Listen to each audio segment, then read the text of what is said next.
우리는 올해 요한복음을 강해하면서 지금 주님과 함께 뚜벅뚜벅 걸어가고 있습니다. 태초에 말씀이 계시니라 말씀을 통해서 이제 한 걸음 한 걸음 걸어가고 있는데, 그러다 보니까 마치 2000년 전에 우리가 주님과 함께 주님의 족적을 그대로 동행하는 듯한 느낌을 받습니다. 생동감이 있고 또 매 순간순간마다 우리에게 주시는 은혜가 너무너무 커서 주의 은혜로 7월 달까지 요한복음을 잘 강해해 나가고 있는데, 하나님께서 요한복음 21장을 마치기까지 올 한 해 동안에 요한복음을 통하여 우리 모든 성도에게 큰 은혜를 주시고, 이 말씀들을 통하여서 주님과 함께했던 무리들과 공동체에게 큰 은혜와 성숙한 믿음의 열매가 있었듯이 우리 모두에게도 그런 동일한 은혜가 넘치기를 주의 이름으로 축원합니다.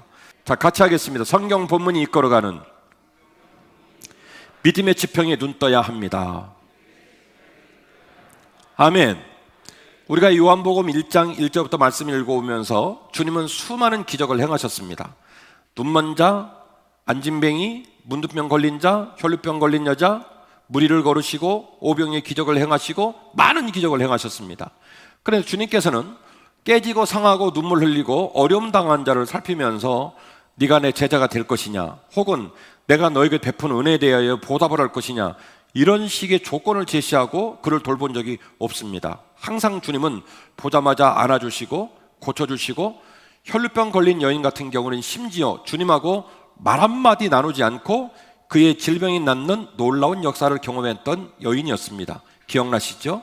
그런데 지난주에 말씀을 묵상했던 양의 문 양의 길로 들어가라는 말씀을 묵상했던 선한 목자 되신 주님 이야기가 요한복음 10장에 기록되어 있고, 요한복음 9장하고 오늘 읽으신 11장 사이에는 실로암 못에서 눈을 낳게 되어진 맹인 이야기가 기록되어 있고, 11장 1절에서 12장 11절까지 말씀에는 나사로의 부활 이야기가 기록이 되어져 있는데요, 이 맹인 이야기하고 나사로의 부활 이야기에 대해서는 기록을 할 때는 성경이 조금 더 다른 관점으로 접근을 합니다. 다른 관점으로 이야기를 하기 시작하고, 어떻게 보면 하나의 작품으로 보면 드디어 복선이 등장되기 시작합니다. 사건들이 전개되는 가운데 더 깊은 숨겨진 이야기가 있다는 느낌들을 주기 시작합니다. 한번 보실까요? 요한복음 9장 1절에서 41절까지 본문에 실로암 못에서 눈을 뜬 맹인 이야기가 나오게 되는데, 요한복음 9장 3절 말씀입니다. 예수께서 대답하시되 이 사람이나 그 부모의 죄로 인한 것이 아니라 그에게서 하나님이 하시는 일을 나타내고자 하심이니라 라고 말씀을 하셨어요. 날 때부터 맹인된 자를 바라보고 제자들이 질문을 합니다. 주님, 저 사람이 맹인된 것은 죄로 말미암아, 죄책으로 말미암아 저렇게 장애를 앓고 있을 것인데요, 저 장애인이 장애를 앓게 된 것은 아마 죄를 지었을 것 같습니다. 저 사람이 직접 죄를 지었든지 아니면 사람이 나자마자 죄를 지을 수는 없으니까 아마도 그의 부모가 죄를 지었지 않았을까요? 라고 제자들이 물어봤어요. 그때에 주님이 하신 말씀이 아니다. 저 사람의 죄도 아니고 저 사람의 부모의 죄도 아니고 그가 지금 질병까지 놓여있고 나를 만나는 사건은 하나님이 하시는 일, 하나님의 영광을 드러내기 위하여 나타난 일이다라고 말씀을 해주시는 거죠. 자, 여러분 여기서는 그런 궁금함을 가집니다.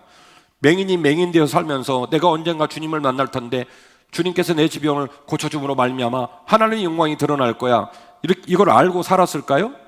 그럴 수도 있겠지만 아마 안 그랬을 것 같아요. 적어도 주님은 이전에 모든 병자를 고쳐주신 것처럼 여전히 이 병자를 고쳐주겠지만 이 병자를 고쳐주는 주님의 메시지가 다르다는 거예요. 주님의 말과 주님의 마음이 다르다는 거예요. 이 사건은 눈먼 자가 낫는 사건으로 그치는 것뿐만이 아니라 이 사건을 통하여 내가 너에게 말하고자 하는 더 크고 더 깊고 더 위중한 또 다른 이야기가 있으니 하나님이 하신 일이 드러나고 하나님의 영광이 드러나야 할 것이라고 말씀을 하기 시작했다는 거예요. 이런 이야기의 흐름은 이전에 나왔던 수많은 기적 사건들과는 결이 다르고 말하는 수준이 전혀 달라지고 있습니다. 그리고 지난주에 선한 목자 이야기를 하고 오늘 요한복음 11장 1절 이하에서 나사로에 관한 이야기가 나오는데, 이 나사로에 관한 이야기도 요한복음 11장 4절 말씀을 함께 보겠습니다. 예수께서 들으시고 이르시되 이 병은 죽을 병이 아니니라 하나님의 영광을 위함이요 하나님의 아들이 이로 말미암아 영광을 받게 하려 함이니라 하시더라. 할렐루야. 나사로가 죽었어요. 나사로, 마르다, 마리아, 주님이 엄청 사랑하는 가족이거든요. 그런데 주님께서 죽어간다, 빨리 와달라는 요청을 듣고도 자꾸 시간을 끌으시고 무슨 이유인지 모르겠지만 반응을 좀 더디하시는 바람에 죽어버리고 말았습니다. 이 일들에 관하여 그래서 본인들도 괴로워하고 제자들도 근심합니다. 그러나 주님 말씀하십니다. 너무 걱정하지 말아라. 내가 이 사건을 반드시 수습할 것이며 이 사건은 병든 자가 낫고 죽은 자가 살아나는 걸로 그치지 않고 하나님의 영광이 드높여지고 하나님께서 당신의 아들을 보낸 자의 역할과 그 사명이 드러나는 소중한 계기가 될 것이다.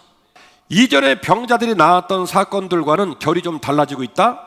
단순히 그들이 질병을 낫는 걸로 그치지 않고 주님께서 말씀하시기를 이 모든 질병 낫고 깨진 것이 돌아오고 상한 자가 회복되는 사건도 중요하지만 그 현상적 사건을 뛰어넘어 하나님의 영광을 드높이고 하나님 아버지께서 당신의 아들을 통하여 이루가시는 구속사적 역사에 대한 하나님의 섭리가 드러나는 일들이 필요하다고 말씀하신, 다시 말씀을 드리면 오늘 본문을 해석해 드리기 전에 오늘 본문 자체가 우리 모두에게 더 깊고 더 높아지는, 더 단단해지는, 더 성숙해지는 믿음의 지평에 우리를 초청하고 있다는 사실들을 여러분이 인식할 수 있고 또 반응할 수 있기를 원합니다.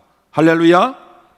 질병 걸린 자가 질병이 낫는 것뿐만이 아니라 그 질병이 낫는 사건을 통하여 죽은 자가 살아나는 사건을 통하여 하나님이 영광 받으시고 하나님의 섭리가 드러나고 하나님의 아들의 역사가 그 아들을 보는 자들에게 믿어지고 깨달아지고 반응 보일 수 있는 부분까지 진도를 나가야 되고 성숙해질 필요가 있다는 사실들을 드디어 말씀하기 시작했다는 것, 이것에 눈뜨는 저와 여러분 되었으면 좋겠습니다. 그러므로 우리는 믿음을 위한 주님의 눈물을 깨달아야 할 줄로 믿습니다. 그러므로 우리는 믿음을 위한 주님의 눈물을 깨달아야 할 줄로 믿습니다. 오늘 보면은 온통 눈물과 울음투성입니다. 나사로의 가족들 그리고 그를 위로하는 유대인들의 또한 눈물, 그리고 그들을 바라보는 주님의 회한의 눈물 다 울어요. 주님도 울고 유대인들도 울고 나사로의 가족도 울고 다 웁니다. 눈물 천지예요. 나사로와 나사로의 가족들, 그들을 조문하기에 온 유대인들의 우는 모습을 보고 포괄적으로 주님이 측은지심과 안타까움과 속상한 마음으로 그들을 위해 우셨지만 그 주님의 눈물의 의미를 조금 더 깊이 들어가 보면 그 눈물의 의미에는 분노가 담겨져 있고 그리고 그 주님의 눈물에는 노여움이 담겨져 있더라는 거예요.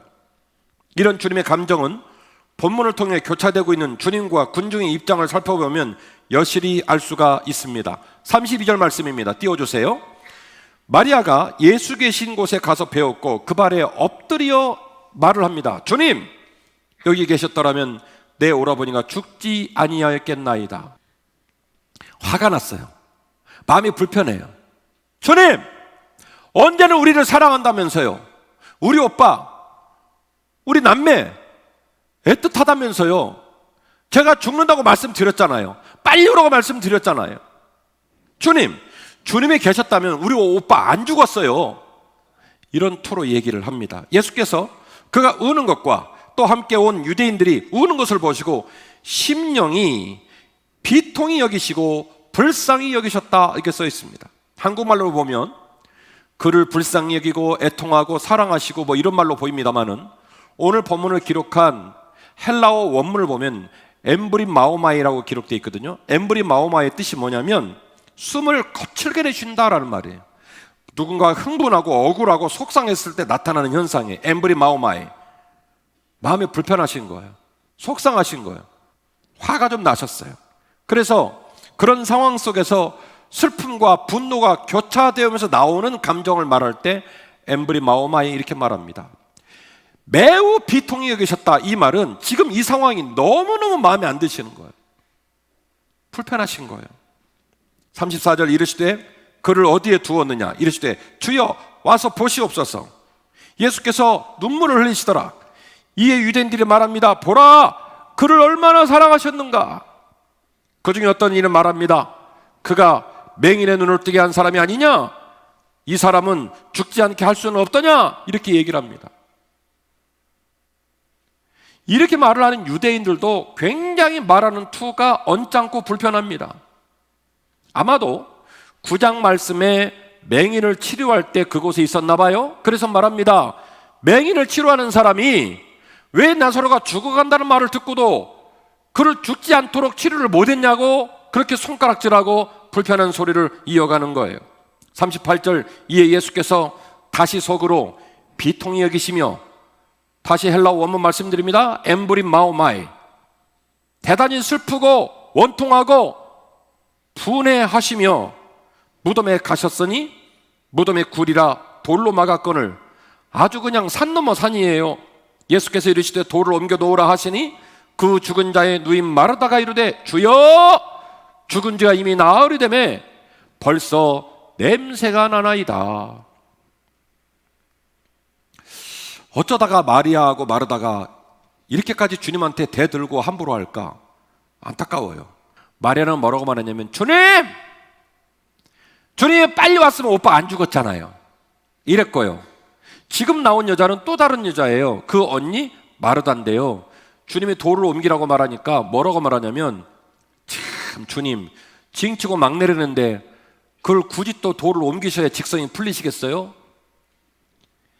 이 고대 유대에 따르면 그 풍습이 뭐가 있냐면요, 3일이란 말이 굉장히 중요한 게, 망자가 3일이 되면요 3일 동안 그 시신을 떠나지 않고 남아있다는 추측도 있었고, 사람이 혹시 완전히 안 죽어가지고 살아날 수 있다라는 혐의도 있었기 때문에, 그래서 유대 고대 사회는요 죽은 지 3일이라는 숫자가 굉장히 중요합니다. 근데 오늘 마르다가 뭐라고 말하냐면, 이미 죽은 지 며칠이 됐다고요? 나흘 4일이 됐다는 거예요. 그러니까 마르다 말은 뭐냐면 3일 전에 죽었고 오늘은 4일째이고, 그날 죽은 것도 문제지만 이제는 우리 풍습에 따르면 덜 죽었나 안 죽었나 혹은 영혼이 떠나지 않나 이런 혐의를 가지고 뭔가 회복의 가능성마저도 사라진 완벽하게 끝장이 난 날입니다. 며칠 됐습니까? 4일 됐습니다. 그런데 왜 굳이 돌을 옮기시려 합니까? 이미 썩어서 냄새가 납니다. 이렇게 이야기를 하고 있는 거죠. 여러분, 이제 공감이 좀 되셨어요? 마르다가 울고 마리아가 울고 그들을 조문하기 위한 유대인들이 다 울고 있습니다. 주님께서 말합니다. 울지 마라, 내 친구 형제가 자고 있다 라고 말해도 도무지 들으려고 하질 않습니다. 그리고 컴플레인을 합니다. 마리아가 컴플레인하고 마르다가 컴플레인하고 유대인들은 비아냥거립니다. 맹인의 눈을 뜨게 한 사람이 죽어간 나사로는 살리지 못했더냐? 모든 사람은 주님과 함께 있으면서도 주님과 함께 있는 그 자리에서 주님이 하시는 일을 보고 있음에도 불구하고 믿지 않습니다. 신뢰하지 않습니다. 꿈꾸지 않습니다. 절망하고만 있습니다. 주님은 이것이 가슴이 아팠던 거예요. 분노하시고 슬퍼하시고 애통해하시며 엠브리 마오마이, 너무너무 속상해하신 눈물이 오늘 본문에 감춰져 있다는 것입니다. 기억하십시오. 예수님의 기적은 믿음을 위한 기적인 줄로 믿습니다.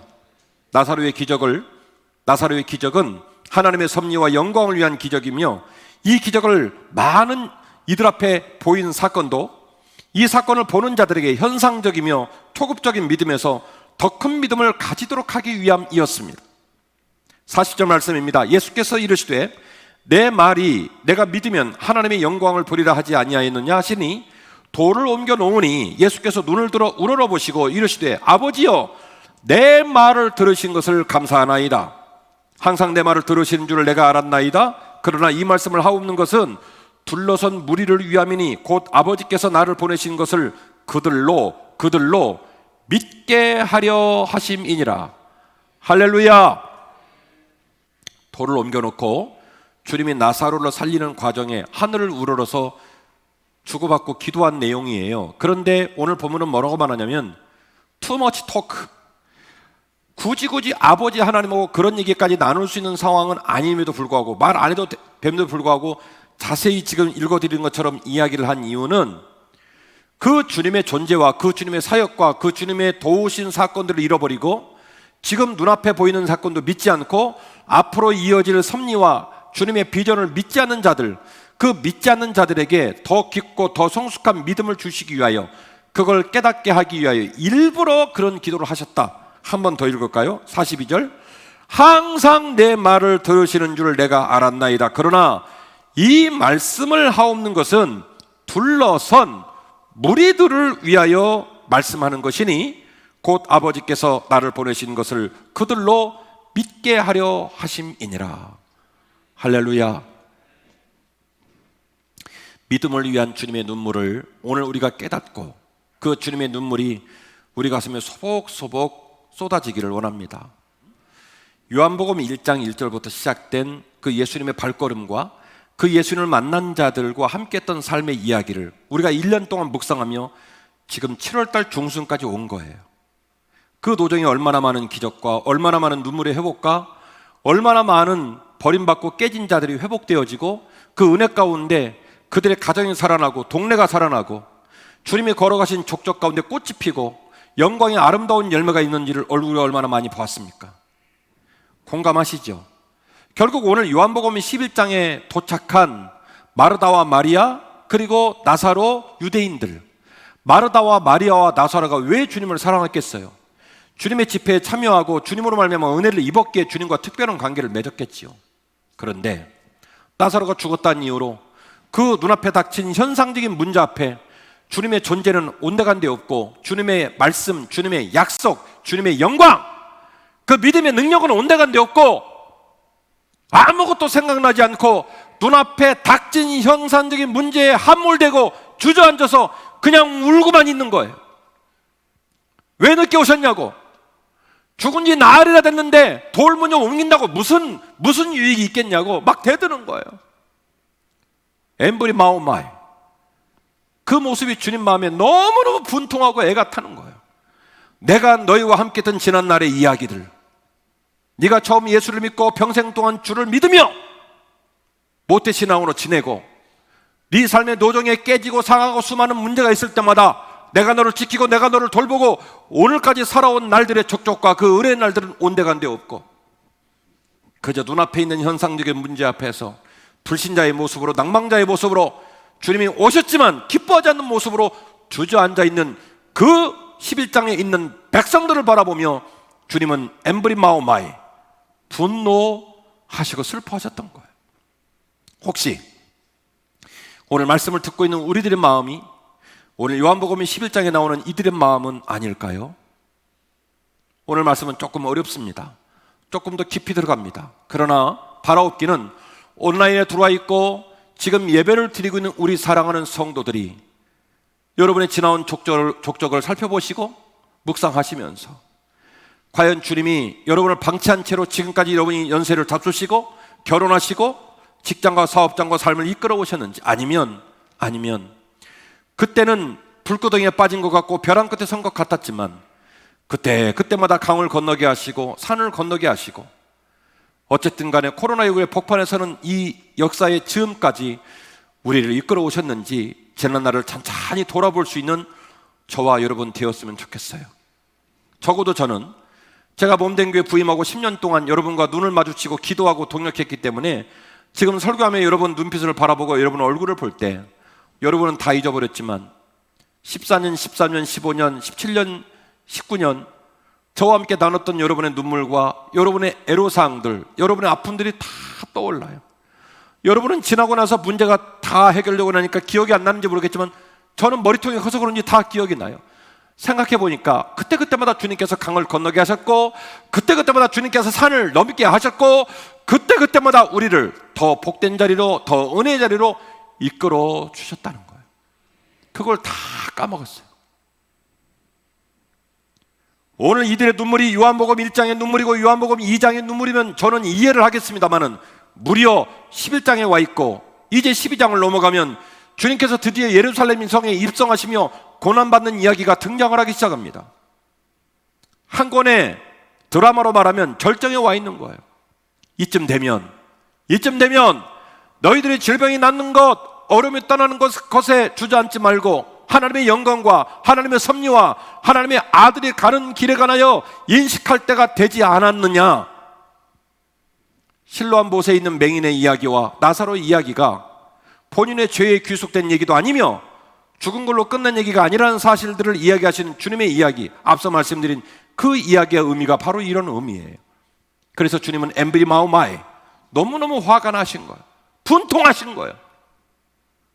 너희들의 믿음이 함량미달이라는 겁니다. 믿음이 있으니까 주님 곁에 있지요. 믿음이 있으니까 마르다와 마리아가 주님을 청했지요. 그러나 주님이 와서 보니까 처음 만나서 먹이시고 돌보신 그들의 믿음이 주님의 기대에 맞지 않는 거예요. 함량미달인 거예요. 왜 이제 오셨냐고. 죽은 지 나흘 된 사람 무덤 돌문 움직여봐야 무슨 의미가 있겠냐고. 주님의 이 애통하신 이야기와 주님의 이 애통하신 마음이 혹시 우리들 마음 가운데 있는 마음은 아닌지 돌아봤으면 좋겠습니다.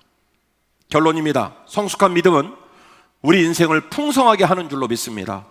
오늘 본문 이후 이어지는 12장은 여기에 연루된 많은 사람들의 믿음이 더욱 진일보하고 있음을 우리에게 보여줍니다. 12장 1절인데요 6월절 엿새 전에 예수께서 베다니에 이르시니 이곳은 예수께서 죽은 자 가운데서 살리신 나사로가 있는 곳이라. 거기서 예수를 위하여 잔치할세 마르다는 일을 하고 나사로는 예수와 함께 앉은 자 중에 있더라. 누가복음 10장 38절 이하에서도 주님께서 가정에 들어오셨을 때 음식을 마련했는데 이 요한복음 12장에 나오는 잔치를 누가 배설했는지 정확히 기록을 하고 있지 않지만 아무튼 잔치가 배설되고 그 잔치의 음식을 누가 책임지고 있냐면 마르다 권사님이 책임을 지고 있는 거예요. 이것은 내 은사고 이것은 내 사명이고 그리고 내가 잘하는 걸로 내 사랑의 언어로 주님을 섬기는 것이 족하도다. 이런 느낌이 좀 있어요. 그리고 나사로는 주님과 함께 앉는 자들과 함께 있다. 주님과 함께 앉는 자라는 말은 누구냐면 주님의 제자들을 말하는 거예요. 그 반열 위에 누가 있냐면 나사로가 있는 거예요. 주님의 제자들이 복음을 증거하고 주님의 말을 받아 사역하는 그 복판에 누가 섰냐면 이제 드디어 죽다 살아난 나사로가 있는 거예요. 그리고 11절 보면 보니까 그 이유를 이렇게 기록하고 있습니다. 나사로 때문에 많은 유대인이 가서 예수를 믿게 되었다. 즉 나사로가 예수님의 제자들과 함께 있는 것도 매우 이상한 일이거니와 오늘 이 사건을 기점으로 예수님을 핍박한 유대인들은요 예수를 죽일 생각을 결의하게 됩니다. 그리고 세트 메뉴로 러닝메이트로 거기다 하나를 끼거든요. 누구까지 같이 죽이자고 말을 하냐면 죽다 살은 나사로인데 누굴 죽이자고요? 나사로도 죽여버리자. 왜? 나사로 때문에 구원이 일어나고 있고 나사로 때문에 복음이 증거되고 있기 때문에 저놈 입을 막아야 되겠다 이렇게 얘기를 하는 거죠. 나사로는 그냥 단순하게 죽었다 살아난 사람으로 끝이지 않습니다. 요한복음 12장 1절 이하의 본문을 보니 이제 더 이상 나사로는 마르다나 마리아의 오빠가 아니라 예수님의 제자들의 반열에 서서 예수님의 제자들의 가는 길에 동행하는 복음을 증거하는 자가 돼 있더라는 거예요. 그리고 3절 말씀 마리아는 지극히 비싼 향유 곧 순전한 나드 한 건을 가져다가 예수의 팔에 붓고 자기 머리털로 그의 발을 닦으니 향유 냄새가 집에 가득하더라. 할렐루야. 순전한 나드 한 근, 제가 이전에 설교를 통해 말씀을 드렸지만 이 나드 향유는 이스라엘에서 예루살렘에서 나는 향유가 아니에요. 히말라야 산맥 3,000고지 이상에서 취할 수 있는 아주 진귀한 향유입니다. 이 유대 민족들에게 향유가 매우 소중한 것은 유대의 장례법 때문입니다. 땅속에다가 매장하지 않고 지상에 굴을 파고 거기다가 시신을 모시니까 시신이 부패가 빠르고 썩어요. 썩으면 막 악취가 나겠죠. 부모님인데 얼마나 가슴이 아프겠습니까? 그래서 돌아간 고인이 돌아가시고 나면 반드시 이 고인에 있는 무덤에 들어가서 뭘 발라요? 좋은 향유를 발라놔요. 악취를 가릴 수 있도록. 그리고 문을 닫고 그러고도 악취가 나오니까 성경에 사복음서에 나오는 것처럼 뭐를 발라요? 회를 바릅니다. 회칠한 무덤이란 말이 그 말이거든요. 하얀 회를 발라요. 그렇게 무덤을 관리하는 겁니다. 그러니 유대 민족들에게는 이 순전한 향유 한 나드가 얼마나 집집마다 소중한, 한 번이라도 갖고 싶은 진귀한 물건인지 몰라요. 그거를 가지고 와서 주님의 발 앞에 깨뜨립니다. 누가요? 누가복음 10장 38절 이하에서 수고는 안 하고 봉사는 안 하고 헌신은 안 하고 좀 꼴보기 쉽게 말을 한 것 같았던 마리아가요, 이제는요 입술의 고백뿐만이 아니라 자신의 삶의 가장 소중한 걸 깨뜨리는 헌신으로 나오는 거예요.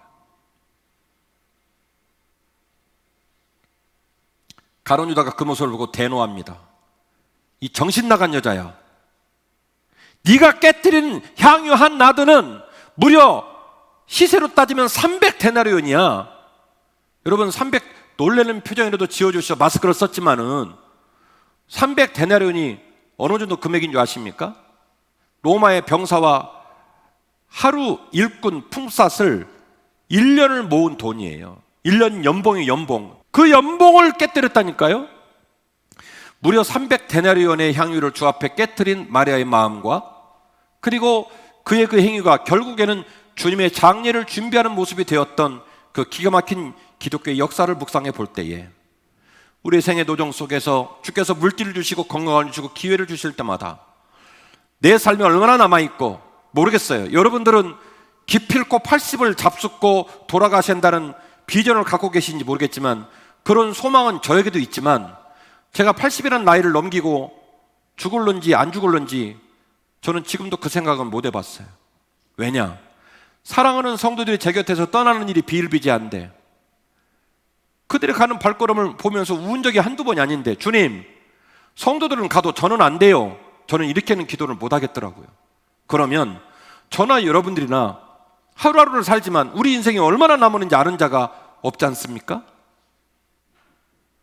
말씀을 들을 때, 믿음 안에 설 때 진짜 믿음을 우리가 확인할 수 있기를 원합니다. 결국 12장 1절 이하의 본문을 보니 마르다도 그렇고 마리아도 그렇고 나사로도 그렇고 11장에서 보았던 모습은 전혀 아니에요.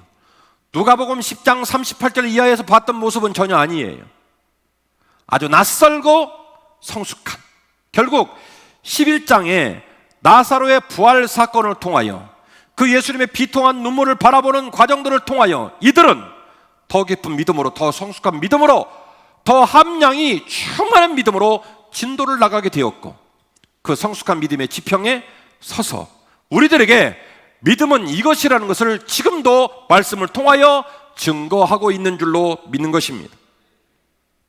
사랑하는 성도 여러분, 저의 오매불망 기대는 우리 성도들이 주님을 통해 기적을 경험한 간증의 사람이 되고 더 귀한 믿음을 소유하는 것, 그것이 저의 소망입니다. 우리가 주님의 은혜를 힘입지 않고 주님께 봉사한다는 건 말도 안 되는 소리예요. 우리는 신도 아니고 부족한 사람이기 때문에. 그래서 먼저 주님이 우리를 안아주시기를 원합니다. 코로나19 때문에 많이 힘들어하시고, 또 이 와중에 육신이 아픈 분들은 코로나19는 관심에도 없어요. 뭐가 더 문제예요? 육신이 아픈 게 더 문제죠. 급선무가 달라요. 우리 각자의 삶의 눈물을 주님께서 닦아주시기를 원합니다. 눈먼 자 눈을 뜨게 하시고, 못 일어나는 자 일어나게 하시고, 배고픈 자의 배를 불리는 역사가 있기를 원합니다. 그리고 주님이 하셨노라고, 주님이 돌보셨노라고, 주님이 채우셨노라고 간증할 수 있는 믿음이 우리 모두에게 있었으면 좋겠습니다. 그리고 거기서 더 나아가 우리 성도들이 주님의 사람으로 온전히 섰으면 좋겠습니다. 또한 주님의 사람이 될 뿐만이 아니라 주님을 사랑하는 사람으로 준비되었으면 좋겠습니다.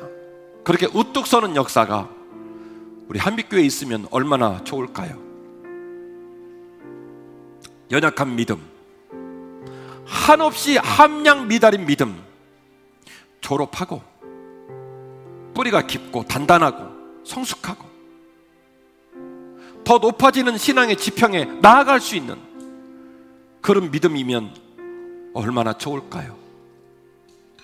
나사로는 죽다 살아났잖아요. 예수님이 제자들 곁에 서면 또다시 돌에 맞아 죽기 십상이거든요. 근데 눈 하나 깜빡하지 않는 거예요. 어차피 한 번 죽은 인생, 주님의 은혜로 다시 살아났는데 난 주님 증거하다가 내 마지막 날을 갈 것이다.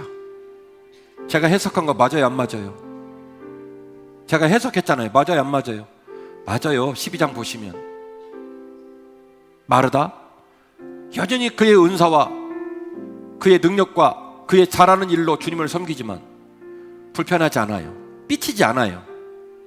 인간적 생각으로 정죄하고 갈등하고 미워하고 시기 질투하지 않아요. 내가 할 수 있는 것이 오히려 감사하다는 말입니다. 마리아? 입술에 감사가 넘치고 은혜가 넘치는 사람이었지만 그 믿음이 입술에만 있지 않고 가슴으로 내려오고 자신의 삶에 어떻게 보면 마지막 재산 같은 가장 큰 재산을 주님의 발 앞에 깨뜨릴 수 있는 용기가 그에게 생겼어요.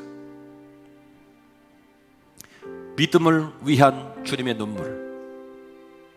2017년 10월 8일의 설교는 깨지고 상한 우리를 위해 울어주시는 측은심과 한없는 사랑의 눈물이었다면 2020년 7월의 폭발에 증가하는 오늘 똑같은 본문의 주님의 눈물은 이제 조금 더 깊어지고 성숙한 자들의 눈에만 보이는데 엠브림 마오마이, 주님이 왜 분노하시고 주님이 왜 슬퍼하시고 주님이 왜 속상해 하셨는지, 바로 믿음을 위한 눈물이었어요. 더 성숙하고 더 깊어지고 더 단단해지고. 이 말씀 드립니다. 제 기대는요, 제가 물론 여러분을 도와드리고 이끌어가겠지만 목사 없이 내가 사랑하는 주님과 생애 마지막까지 십자가를 섬길 수 있는 신자들이 한빛교회에 세워지기를 저는 원합니다. 살다 보면 롤링을 하겠지만 그러나 곧 다시 일어나서 내가 사랑하는 주님을 증거하고 내 믿음뿐만이 아니라 다른 사람의 믿음도 살필 수 있는 성숙한 신자들이 한빛교회 신자이기를 저는 간절히 소원합니다. 그래야 우리 교회가 건강한 교회 되는 거예요. 현수막을 붙였다고 되는 게 아니라 그래야 비로소 진짜 건강한 신자들이 되고 진짜 건강한 신자들이 모여야 진짜 행복한 교회가 되는 겁니다. 건강한 교회, 행복한 교회는 현수막 붙였다고 되는 일이 아니에요. 성도 한 사람 한 사람의 신앙이 깊어지고 건강해지고 그 깊어지고 건강한 신자들이 모인 공동체가 행복한 교회가 되는 줄로 믿고, 주여 나의 약한 믿음을 강하게 하옵소서. 나의 믿음을 위한 주님의 눈물이 깨달아지게 하시고 더 성숙한 믿음으로 나아가게 하옵소서. 이 간절한 기도를 담아서 함께 찬양하겠습니다. 약할 때 강함 되시네, 나의 보배가 되신 주 나의 모든 것, 주 안에 있는 보물을 난 포기할 수 없네. 주 나의 모든 것, 예수 어린 양, 예수 어린 양, 존귀한 이름, 예수 어린 양, 존귀한 예수 어린 양,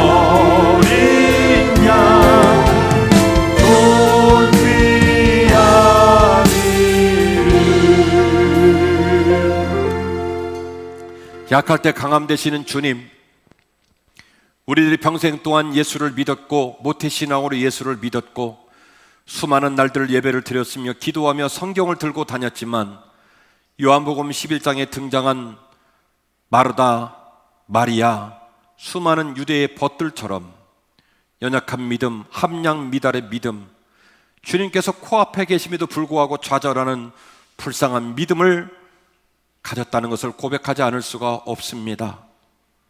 믿음을 위한 주님의 눈물을 깨닫고 오늘 이후로 더 강하고 더 깊은 믿음으로 나아가기를 원하오니 주여 심령의 믿음을 허락하여 주옵소서. 나사렛 예수 그리스도의 이름을 명하노니 모든 불신과 연약함과 불순종의 쓴뿌리는 사랑하는 성도의 마음과 머리에서 떠나갈지어다. 오직 예수 그리스도의 십자가 복음이 마음에 새겨지게 하옵시며, 주님을 신뢰하며 주님과 함께 남은 인생을 살아가는 굳센 믿음이 사랑하는 모든 성도에게 있게 하여 주옵소서. 예수님의 이름으로 간절히 축복하며 기도하옵나이다. 아멘.